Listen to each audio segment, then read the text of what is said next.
the wild, vast reaches of space, missions of daring in the name of interplanetary justice. Travel into the future with Buzz Corry, Commander-in-Chief of the Space Patrol. Brought to you by the Checkerboard Super Cereals, Wheat Chex, Rice Chex, and Good Hot Ralston. Stand by for exciting action on The Plot in the Atomic Plant in just one moment.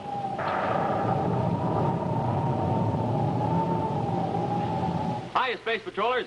It's initiation day here at the Space Patrol Clubhouse, and we're initiating a brand new member, giving him a special test to see if he can think fast like a real space patroller. Watch now. Joey, I know you like Rice Chex a lot, but can you give the boys and girls out there a reason why they don't like Rice Chex? I mean, without saying a single solitary word. Box tops? Top? I get it. Tops for taste. Rice Chex is tops for taste. He's right. Rice Chex is delicious triple toasted shredded rice. Really good. Really topped. Let's see if Joey can give you another reason why you'll like Rice Chex. Without saying a word. Tops again. Tops for size. And hey, wait till you try it. Look, Rice Chex is bite-sized. Yes, they're delicious golden bite-sized biscuits you'll love. Rice Chex is tops for get up and go, too. A nourishing breakfast with Rice Chex, and that's you, springing into action, just like the Commander. And here he is to tell you more. I'm having my Rice Chex right now. Bet you like it as much as I do. For a whole wheat treat, try bite-sized Wheat Chex. Mighty good. In the red and white checkerboard packages, with the picture of Commander Corry or Cadet Happy on the outside, and the free trading cards on the inside. Tops three ways: Rice Chex, Wheat Chex. Tops for taste, tops for size, tops for get up and go.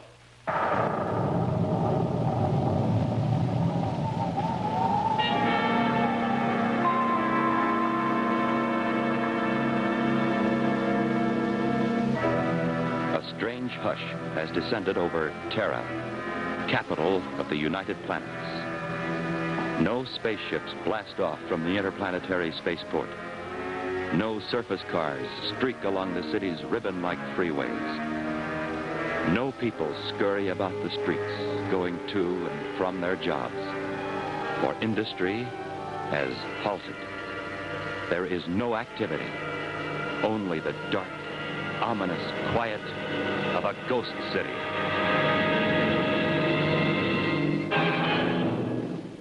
But Terra is not a ghost city. Within its boundaries, there are ships and surface cars and industry and people. People who remain in their homes, waiting and hoping and praying that the impending disaster will not become reality. To a 30th century civilization whose very existence depends upon the power of atomic energy, a sudden acute shortage of that power will surely result in a disaster as destructive as the devastation of a total war. In his central office at Space Patrol headquarters on Terra, Buzz Corry sits with his Cadet Happy, listening to the official broadcast of the latest emergency measures taken to offset the power shortage crisis. Sitting idle just beyond the outskirts of Terra City is the huge, sprawling Halifax Atomic Products Plant. Closed down by its owner, Mr. Halifax, due to radioactive contamination, the plant nearly became the scene of tragedy when Buzz and Happy were trapped in an isotope chamber. While conducting an investigation to determine the cause of contamination in the plant, they encountered two men. One, Mr. Proteus, who, like the mythical sea god of the same name, is capable of changing his appearance and character whenever he wishes. To Buzz Corry, Mr. Proteus is known only as the director of a government agency concerned with the allocation of the precious atomic power units still available. A master of deception, Mr. Proteus now appears as Ben, an old watchman. The other man, Tyler, is his assistant, the only person alive who knows the true character of the chameleon-like Mr. Proteus. It's amazing, Mr. Proteus. As many times as I've seen you in your various disguises, I didn't know that you were Ben, the old watchman. Nor did Corry, and that's what's important. Now he must be put out of the way permanently. He's too dangerous. How are we going to do that without tipping our hand? Like our first attempt, it must appear accidental. And like our first attempt, it will happen here in the Halifax plant while he's conducting his investigation. After what happened, what makes you think he'll come back here? Well, he'll come back all right. As soon as he begins to ask himself a few questions. Why? Why was that old watchman Ben allowed to remain inside the plant when everyone else was dismissed because of excessive radiation? That's a good question, Commander, especially since we know that the place is hot. You know, I'll bet he knows a lot more about our getting locked in that isotope chamber than he's letting on. Well, I bet Tyler does, too, if he could only prove it. It'd be kind of hard to prove anything against old Ben. After all, he did try to help us. He called Medical Science Center for an ambulance ship, even if it was late in getting there.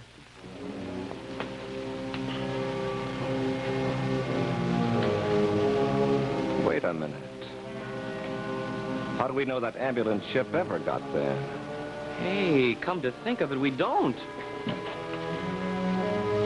Medical Science Center. This is Commander Corry. I want to check your records of ambulance calls for yesterday. About 13:45. Call for an ambulance ship to go to the Halifax Products plant outside Terra City. Are you sure? Thank you very much. Corry out. They received no such call. Smoking rockets. And if Carol hadn't showed up when she did, why, we'd be... We'd be a memory, Happy. Yeah. And that means Ben lied to us.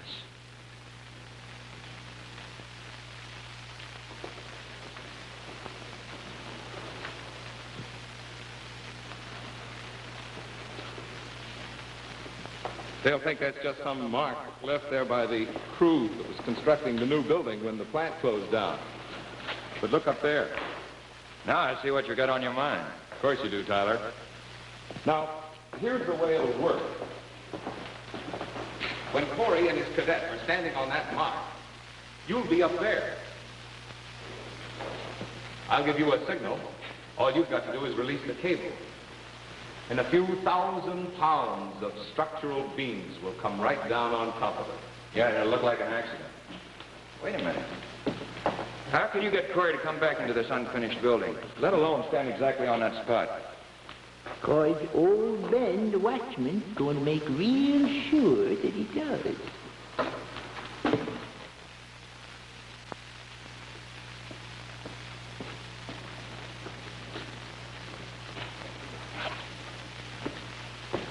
Nobody around, Commander. It's kind of funny. The last time we tried to get in here, Mr. Halifax's right-hand man, Tyler, did his best to stop us.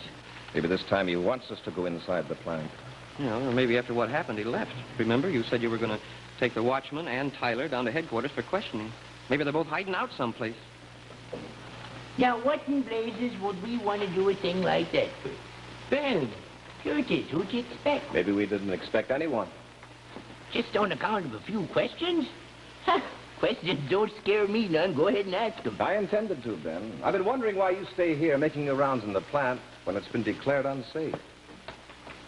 Seems safe enough to me. But it's contaminated with radiation. According to Mr. Halifax, the whole place could reach critical mass at any moment and just blow up. Don't know nothing about that. All I know is I was hired to be a watchman, and that's what I do. Ain't nobody told me to go home. So I reckon I'll just stay here right on the job until they do. Any more questions? I checked Medical Science Center, Ben. There's no record of your calling for an ambulance ship to pick up Happy and me. That's so. I reckon that gal that took my call had something else on her mind. Some forgot it. Minds me of the time when I was a rocket jockey for an interplanetary freight company. Forgot to make a record of a meteor I took in the hull once. Got fired. Same thing ought to happen to that gal. Ben, exactly what do you know about our being locked in that isotope chamber yesterday? Say, now, I'm glad you asked me that question. I got a theory. This fella Tyler that's been hanging around here, he's been acting kind of peculiar. What do you mean? I don't trust him. Wouldn't surprise me none if he knowed something about that. Is Tyler here now? Sure, he's still here. You'd think he didn't trust me to make my rounds the way he keeps hanging around. Where is Tyler? I can show you quick enough. Show us. Follow me. He's in building 34. What's in building 34? Another isotope chamber? Now, that's another funny thing. Ain't nothing in there. Ain't even all built yet. Come on, I'll show you.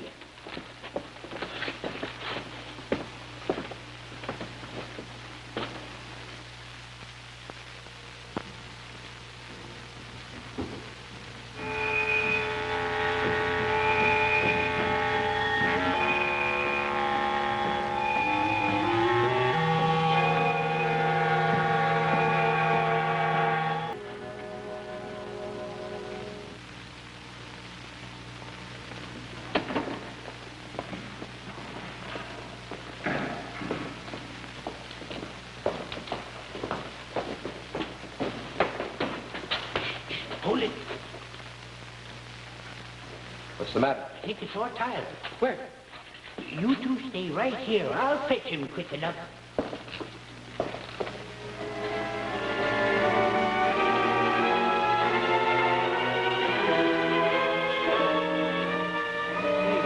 Commander, maybe old Ben's trying to get away himself.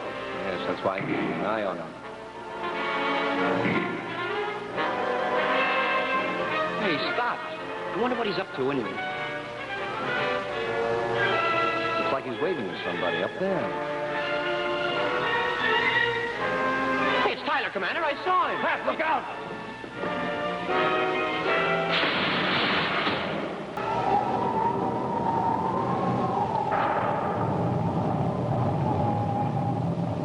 Do you know your test pilots? Who is this well-known flyer from St. Louis? Well, that's Phil Houghton, test pilot for one of the hottest jets in the sky today. And now, here's Phil Houghton himself to tell you all about his up-and-atom plane, the Voodoo. This is the famous twin-jet Air Force fighter, the Voodoo, XF-88A, developed by McDonnell Aircraft Corporation, St. Louis. And I'm Phil Houghton, the test pilot who flies it. Let me show you some more pictures of the Voodoo. Wingspan is 40 feet, length 55, weighs 10 tons. I can't tell you how fast it can travel. That's a military secret, but believe me, it's plenty fast. And there I am climbing out of the ship after a test flight, all set to head into the ready room. After seeing the Voodoo, I guess you know why I like my job. There's one thing about it, though. A test pilot has to stay in good condition, get lots of sleep, and eat good, healthy food. That's why I like rice Chex and wheat Chex for breakfast. They've got plenty of energy in them, and they really taste swell. I think you'll like them, too. No other cereal, puffed or flaked, contains so much nourishment in such concentrated, bite-sized form. Rice Chex, wheat Chex. Make sure you keep yourself ready for action the way America's top test pilots, Phil Houghton, Bob Love, Tony LaVere do. Eat wheat Chex or rice Chex every day. The cereals that are tops three ways. Tops for taste, for size, and for real action. That's Chex, wheat, or rice. Remember, they're tops with America's top pilots.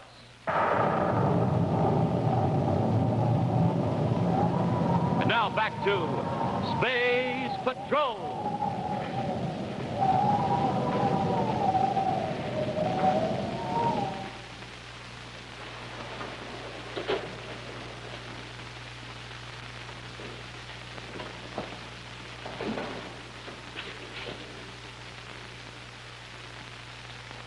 Here they come, Corry.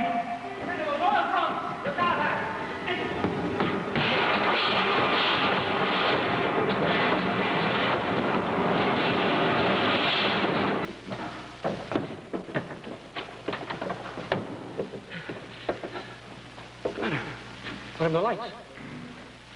Pat, look. It's glowing in the dark. Where's the gadget on there? I left it right. Just a minute. Here it is, sir. Turn it on. Point it toward the wall. It registers radiation, just like the other walls we checked. For the same reason. You mean the only reason everybody thought this plant was hot was because of fluorescent paint on the walls? Exactly. This enough to rest the paint on the hands of a watch to get a substantial reaction from a Geiger counter.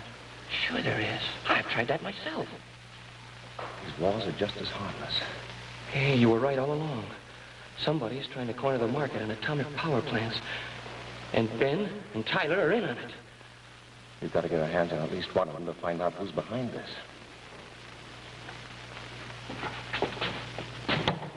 Mr. Proteus, you fool! Don't you know I kept those lights turned on so nobody would discover the walls were covered with fluorescent paint? I had to do something. Commander, there's somebody over there. Watch out. Got it!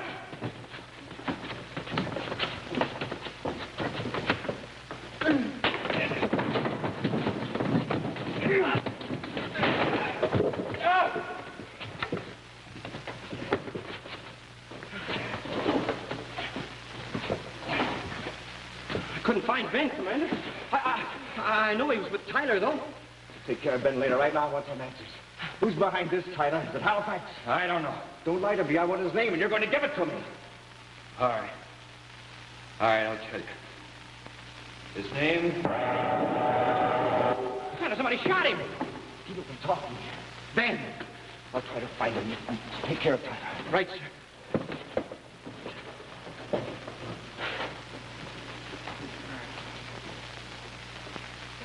Mr. Proteus, what are you doing here? Commander Corry. Oh, my head. What happened to you? An old man with a mustache. He slugged me. Oh, that would be Ben. But what are you doing here in the first place? Well, I was looking for you. I have some new information I thought you should know about. New information? Yes. We just got word at Council headquarters that Halifax is willing to sell some of his stockpile of atomic power units. But for a ridiculous figure, right? Well, his price is high. But I think we should accept it, Commander. You're well aware of the situation we face. Yes, and I'm aware of a few other things, too. What do you mean? We won't have to knuckle down to Mr. Halifax. I can soon prove that this whole thing is a premeditated plan to create a monopoly. Are you sure? Positive. As soon as I get the brainograph from Tyler, I'll know who's behind this. Oh, then you don't know for sure as yet. Just a matter of time. Commander! Over here, Hap. Say, Tyler. Mr. Proteus, what are you doing? What about Tyler? Oh, he's in pretty bad shape, Commander. When Ben shot him, he sure didn't want him to get up again. He took a full charge. Let's get him medical science center fast. Without him, we may never know the name of the man we're after. Come on. Just a minute, Commander. I'll go with you.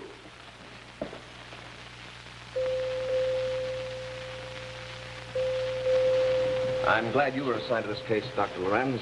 I'm well aware of your record for treating ray gun wounds. Good thing you got him here when you did, Commander. There's a good chance we can save him. Do everything you can, Dr. Lorenz. It's vitally important. I do my best. Tyler's in room 211 if you want to look in on him.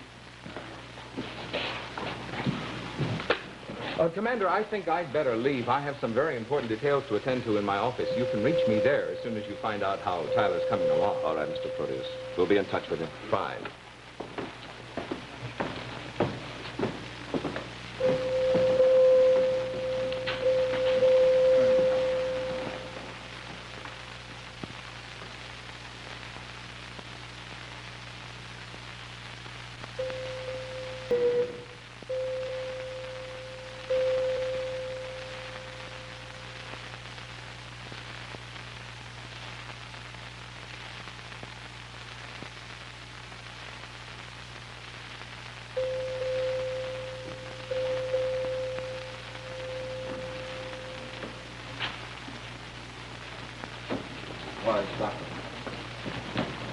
It will probably take several hours, Commander.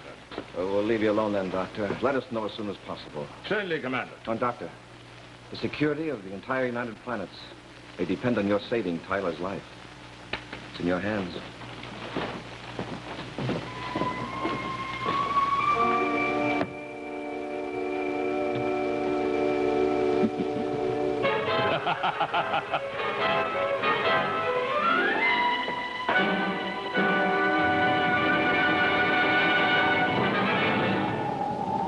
In just a moment, a preview of next week's exciting Space Patrol adventure, which will be brought to you by Nestle's Ever Ready, the Instant Cocoa, and famous Nestle's chocolate bars. Stand by to blast off. Just look at it go. It's the sensational Nettie Nestle space jet Commander Corry is offering to all his friends. It's unbreakable plastic in red, white, and blue. It flies, it dives, it does all kinds of tricks. And this is the greatest. It has a special compartment in the nose so you can send secret messages to all your pals in the Space Patrol. And you can have one of these sensational space jets for your very own. Just send your name and address, along with 25 cents in coin, and the lid from a can of Nestle's Ever-Ready, or a tracing of the front of the Ever-Ready label to Nestle's, Box 66, New York 46, New York. It's easy to get your space jet because, naturally, you've got lots of Nestle's Ever-Ready in your galley. Why, Space Patrollers wouldn't think of starting the day without a good hot cup of Nestle's Ever-Ready, rich with that delicious Nestle's chocolate flavor. So, hurry. Send for your sensational space jet today. Here's the address again. Nestle's, Box 66, New York 46, New York.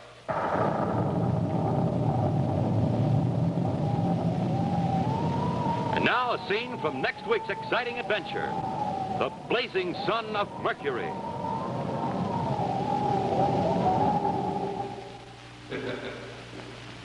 How do you like it, Corry? How long do you think you can last without water? 2 hours? 1 hour? How do you like the blazing sun of Mercury,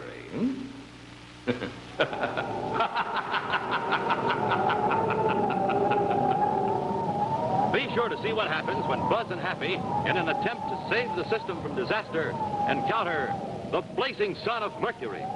Next week on Space Patrol.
Space Patrol was brought to you today by the bite-sized cereals in the red and white checkerboard packages, wheat checks, and rice checks. Be sure to hear Space Patrol on ABC. See, you asked for it on ABC television.